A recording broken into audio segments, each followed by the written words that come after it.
Welcome to Behind the Vials, a series where we sit down with the homeopath behind the practice. I'm Martine, and in each episode we go beyond the remedies to explore what really drew us to homeopathy, what lights us up and how it shapes our lives, and what else we get up to when we're not decoding symptoms or selecting potencies.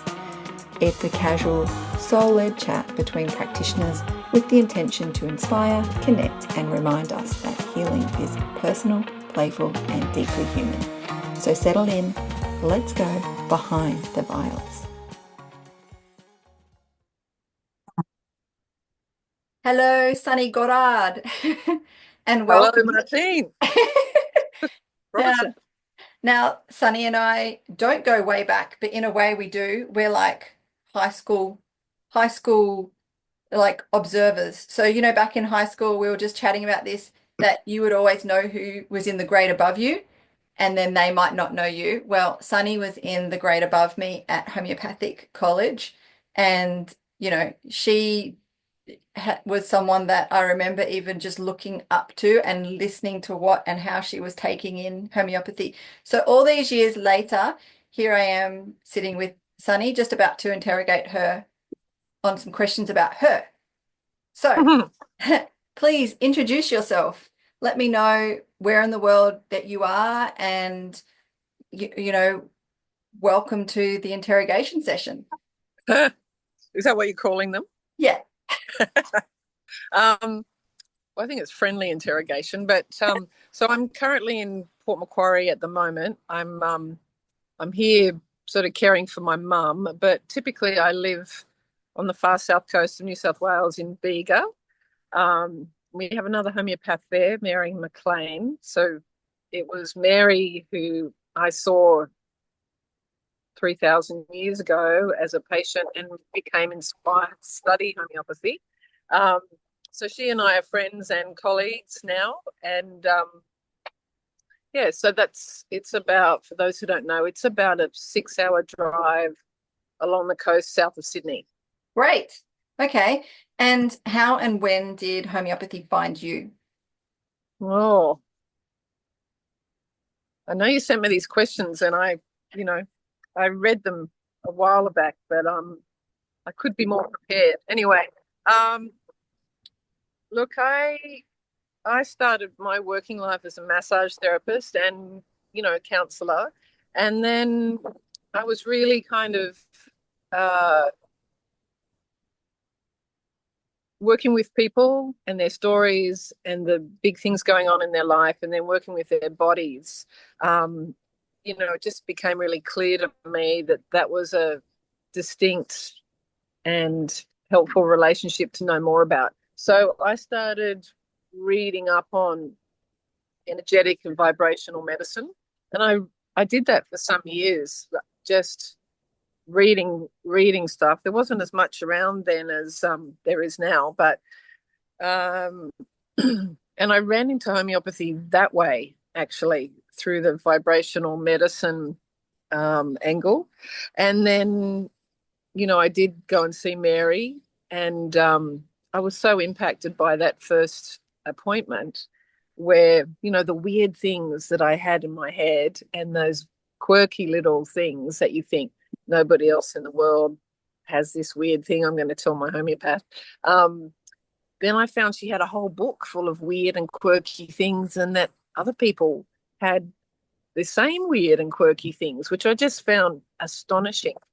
And I was trying to make a break out of being a massage therapist because it's very hard work.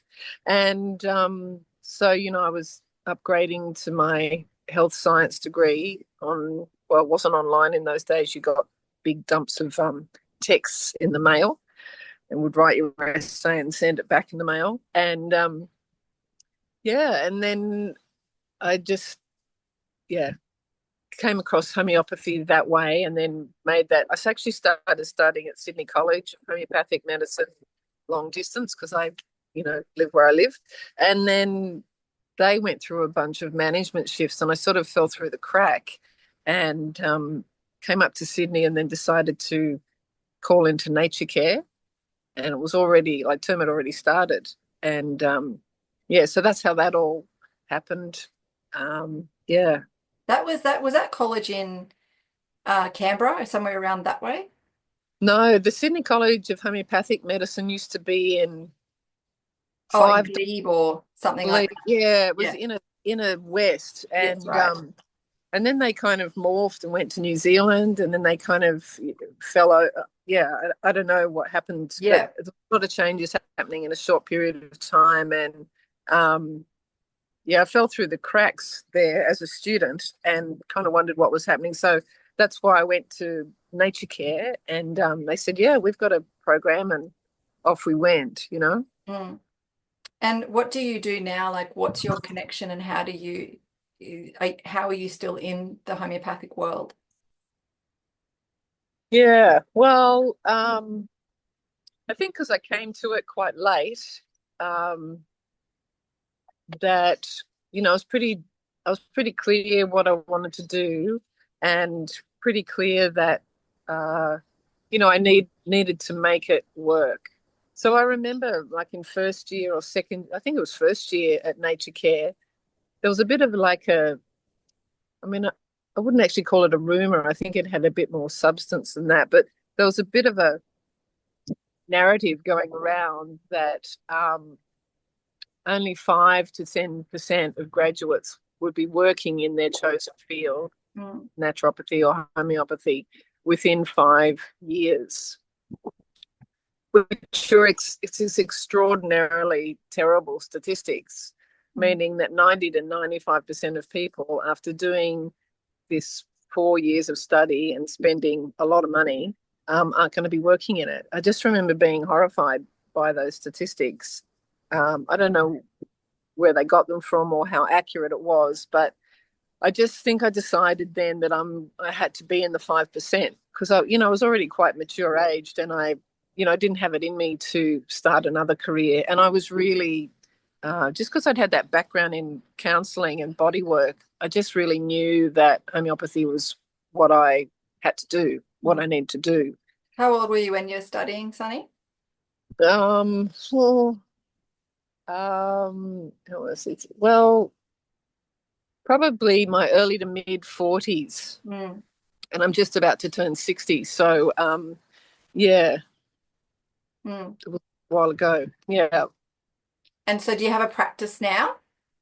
I do. I've got a practice now, just like a general practice, a general country practice, uh, in sort of the medical street in Bega. So I share a premises with a naturopath and a counsellor and a craniosacral therapist. And we've all been practicing there together for over 10 years now. So it's really lovely and stable. And, we're a bit like a little working family. And yeah, I say a country practice because I think more so than in the city, I do see a few animals, a few domestic animals and a few farm animals, and as well as the human animals. And I like the variance of it, like rather than just being in one or two areas of interest. I Mm. like they don't really know what's going to walk in. So yeah, it's been chugging along for quite a few years now, and I think being in the country is an asset as a homeopath. Like you can have you can have periods where there's not many patients, especially in the beginning. And so if you've got a rent that's sustainable and you can ride out those quiet, dry times, I think that makes a difference, Yeah. to having that pressure of high rent and then thinking, oh, I'm not gonna make it this month. You don't have a lot of buffer room. But I work in a little old house. Actually, Mm. Cut out. Hold on. We're back in a different location. yeah, yeah. Um, Yeah, so I just enjoy that. I really think it's important to um, be working for me, in a sort of a team environment. Not that it's exactly a team, but just to have other practitioners there in the place makes such a difference. And we're not even cross-referring that much, but just the fact that you can come out, have a chat to somebody at lunchtime, or just say, wow, that just had a really heavy patient, or oh, I had a breakthrough with this one, so those are really important little moments, I think, because it's a very solitary kind of process, our work, which, is one of the reasons I started connecting homeopaths, which is another story. But so I think, if you work at home, it's financially efficient. But I think if you work in a practice where there's other practitioners that you can connect with and have lunch with and talk to, I think it really helps with the longevity and feeling like you have a workplace that's supportive, and that at least if the other people aren't with you on the strange but fascinating homeopathic journey, um, they can understand maybe what it's like, to be seeing clients and so there's many other things that you can share. So I think that's quite important. Yeah, I totally agree. And like I think you'd find the same that I do with regional, being a bit more regional, that people don't always find you because of homeopathy either. They almost get introduced to homeopathy sometimes because they're just looking for a way to get better, and then they stumble like across you through word of mouth. So Yeah. sometimes people are Yes. quite green when they come to you even about homeopathy. Yeah, that's really true, Martine. Whereabouts are you again? I'm in coughs. In Coffs. Yeah, right. Oh, quite close. Yeah. Yeah. To you right Um, now, not always. yes, yes. Um, yeah, no, I think that's really true. It's the word of mouth thing in small communities is the pivotal marketing gold, really. And in fact, some years ago, like I went down that avenue of getting some help with social media and having people help me with Instagram and posts and some of the younger people who were across that. And after a couple of years of doing that and not at all successfully or efficiently, I just gave it up. Mm, And I realized that in the city, that's maybe, or in other places, that is maybe not a great idea. mm, But for me, it was a good idea. I just came to think that, in a small community, it's word of mouth. And when you've been there for a while, people trust that you're there and you're not leaving. And that's how it works in small towns. So, yeah, I don't actually now do Facebook or Instagram, or I don't even have a website. mm. Um, and yeah, like that's actually taken quite a bit of stress out of my life because it just was, I'm not against it, but I just found it kind of a difficult thing to get around to and to keep on top of. And so deciding to abandon it when everyone's going, no, no, you can't, you've got to do it. Um, yeah, it actually it was a good move, oddly enough. Yeah. And sometimes it's a particular constitution that gravitates towards that way of Yeah, connecting, and then, others have different ways as well. yeah. Is there a particular way that or methods that you use in practice? Like some other homeopaths will go down the Sankaran path or the Sholton path or have specific methods. Is there any specific method that you gravitate towards or that you feel like that you use? Yeah, I don't think I do, Martine, actually. Yeah. Yeah, like I've tried to answer this question before, maybe talking with other practitioners, and I just find it's imponderable. I can't really put a figure Ah, on it or a yeah. description about how I work or what, but I think we had a good, in Australia, we had a good education. It's different if you are educated in India. That's a whole level of good education there, or even in Britain. But I think, I'm happy with the education that we got, and we got a taste of all those different methodologies. And yeah, I've got to say that, when you come out of college and you've got all this whirling around inside your head, and, it's hard to know where to start. And I think I would say I just have occasional patients now that come in and I think, oh, yeah, this is this is a mineral Sholton kind of esque case, but and it just stands out as being that, and very occasionally a Sankaran-esque kind of case, although I think you get out of practice with that kind of questioning and just the knowledge I have. If you go down that sensation method and people are describing the sensation and you get it all written down, I think if you practice that, you kind of get, oh yeah, that's a Solanaceae sensation. So it flows a bit more. But I still feel like I'm back in kindergarten with Sankaran method, and so then I really have to take it away and go. It's a lot more work because I'm not, uh, au fait with it really. So yeah, I guess I've got the hodgepodge method Mm. of all things kind of running together, and yeah, I think one of the lovely things about having lasted in practice for more than a couple of years is the relationship that as a practitioner you develop with the remedies, Mm. which I don't remember ever kind of hearing about in practice, but I feel like those relationships grow and change. Like I'm in this kind of advanced relationship with pulsatilla at the moment, which Yeah. in facets that I never feel that I learned about Yeah. in college, that I'm kind of exploring and have had some success with. And so now I'm kind of like just basic pulsatilla has kind of taken on this new depth, a new realm Yeah. for me, and I'm using it in different ways. And so I find that's really fascinating.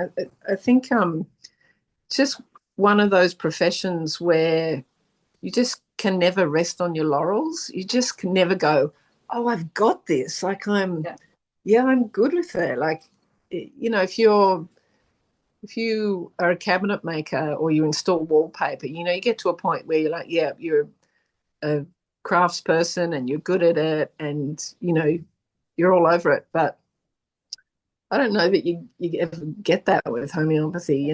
Just it keeps evolving, and you get more comfortable with the regular stuff, perhaps. But even that, you can. It just keeps you humble, doesn't it? Like, I mean, somebody comes in with menstrual problems, for example, and some part of me goes, "Oh yeah, this will be a walk in the park." When they talk to them on the phone, and then they come in and it's something really left of center, and as soon as you get that Mm. complacency, the universe just sends you something out of the box. Yeah. So it's yeah, I I I couldn't tell you. Yeah, so it's definitely kind of the hodgepodge method. Yep. I love that. Yep. Totally agree. Yes. And so Pulsatile is like one of your BFFs at the moment. Can you share like a story about how you've seen that relationship grow through a specific like outcome or way in which you used it? Um, yeah, I think it's just just extrapolated into the personality and the mind state more so than the physicals. But I guess just really working with that, yielding, perhaps tending towards, teary, miserable, powerlessness kind of picture that we know about pulsatilla. But also, I've had kind of a spate of patients who have reached out for homeopathy after instances of domestic violence. And so I started to use pulsatilla in that context around the power imbalance, around the feelings of powerlessness and helplessness, and especially in the case of domination by an abusive partner, and there are other remedies that come up for all of those traits, but I think the eroded and corroded away sense of self that happens with people in DV, and if their partner's been narcissistic especially, and it's been a bit of gaslighting and it's not been overt. The sense that the person feels of not being connected with themselves and being kind of powerless and in despair. It actually it fits pulsatilla quite well, and so I use it at high potencies for those people, and the difference. I think what I've seen is it shores them up to go through those processes of recovery that they're doing in those first few months after they manage to extricate themselves from the relationship, and their sense of self is just battered and shattered.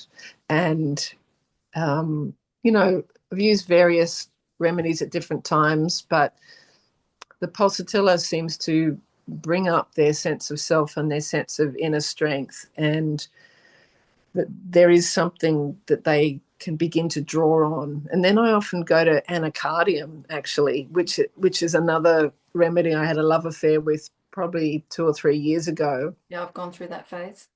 Yeah, I just love anacardium to bits, and the power that it has for integration, Mm. which is second to none, really. It's like, and so like that's another really good step. I mean, don't take this as a recipe, please, but in the couple of cases I'm thinking about, the pulsatilla was so great in reestablishing that person with their own sense of self.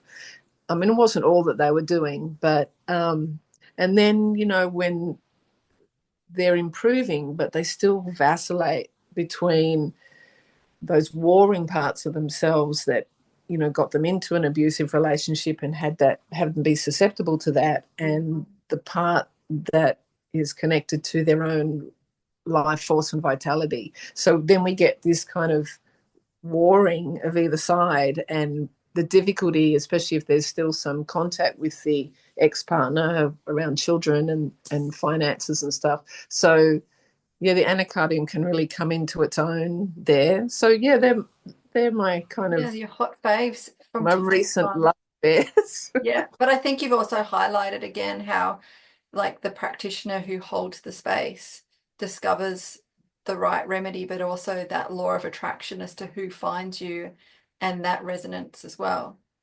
Yeah, it's very true, isn't it? And I think I think when you kind of get clear on that, that's why I wasn't really upset to let go of the social media and the promotion because it's like energetically the work is happening anyway. And I mean, how many times have you had a patient come in and somebody's told them, or they've, seen a post or saw your listing in the, directory or something. And like I got a spate of people quite a while back, you know, who came because I'd seen a couple of patients and had some great success Mm. with warts. Yeah. And so they came in with their warts and some other things as well. And like it just didn't have the same, they came in about the warts. They didn't Yeah. come in because somebody had said, Yeah. this person is like this is what she offered me, this is what I found useful. You might find that useful. They came about their warts, and, we had success with some and no Yeah. success with others. And yeah, that has to do with that resonance that You tried to who, niche you, Sonny. who finds you. I'm Yeah. not a wart girl. Yeah. Yeah. That you can't put baby in the corner.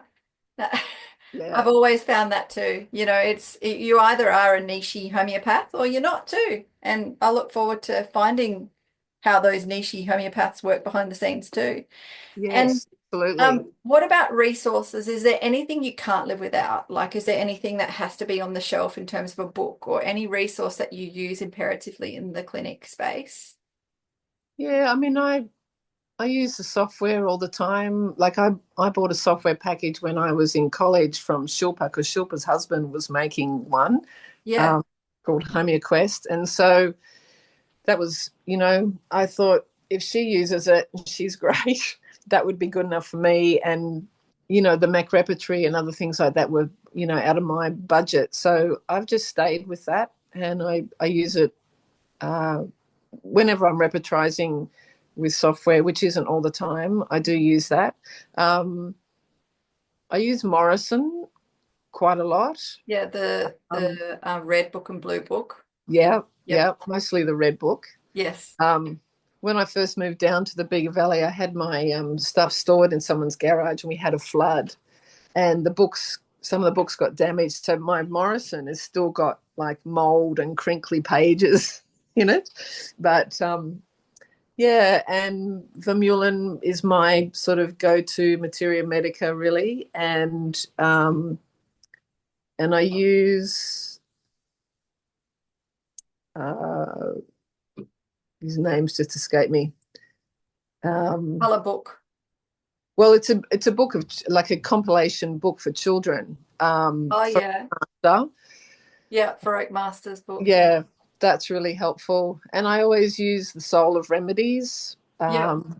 That's a really go-to. And another one I find I use quite a lot is Naima Hermiston's and John Gamble's series of, you know, one about IBS and about treating, uh, you know, different environmental cases. Yep. Those books, and Treat Your Child Yourself. Yep. They're invaluable. Those little books. Yeah, but I think in connecting homeopaths, especially lately when we've kind of changed format to a more thematic kind of approach. Usually there's something, I mean, I make notes every month that we get together, or every 2 months now, but yeah, I always get tips there, just other people are talking about. So Ton Jensen's protocols I've been using a little bit in recent times because Karen, who lives up in the Sunshine Coast hinterland, she was educated in South Africa. Um, she's a really smart and savvy homeopath and does a lot of reading. So she put me onto that.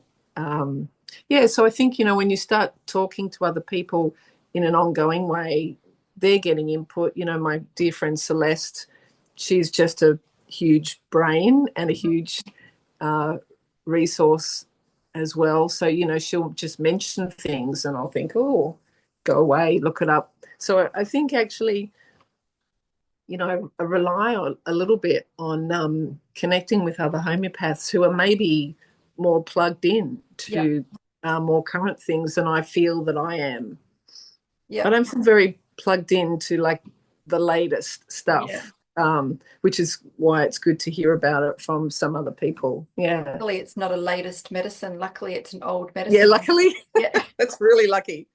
It's not fashionable and it's not latest. Yeah. So, yeah. And so if some of the homeopathic community and practitioners are want to be part of that group, can you share how they can get in contact with you? Yeah, so the Connecting Homeopaths has been running for about 7 or 8 years now, quite a long time. And it runs under the supportive umbrella of the Aurum Project. Yep. So most people have heard about that. If not, you can just go to the Aurum Project, AURUM project.org.au. They've got a big website with lots of different resources and interesting articles and member directories, and they host events. So they host Connecting Homeopaths, and I think it costs $15 or $20 or something, Session. and that goes into support the Aurum Project. And yeah, if you get on the mailing list, I send out an invitation. We do it every 2 months now, so Yep. that felt a bit more sustainable. And so lately we have a theme. So the last one I think was like travel and homeopathy. We've had all kinds of different things. We did a lot of work through COVID, of course, about what was happening, and in those times we were doing them every 2 weeks because there Yep. was just that kind of demand. Yeah.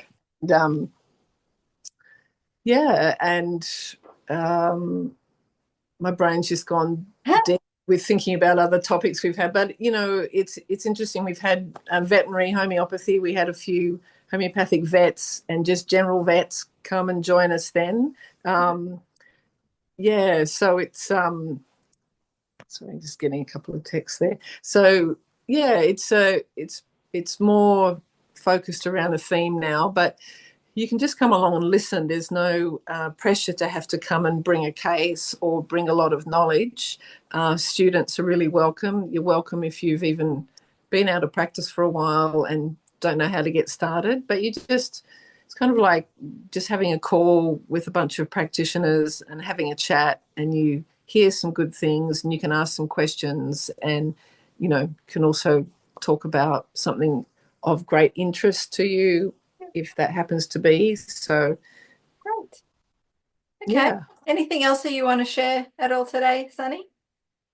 Well, the world needs more homeopaths. So, whatever it takes. Yeah. Um, yeah, I'm encouraged that, I live in a tiny little corner of the world. So I'm not really plugged into how things are going in the international world. But people who know tell me that they feel that homeopathy is growing and expanding. And yeah, I don't know, but I'm encouraged if that's true.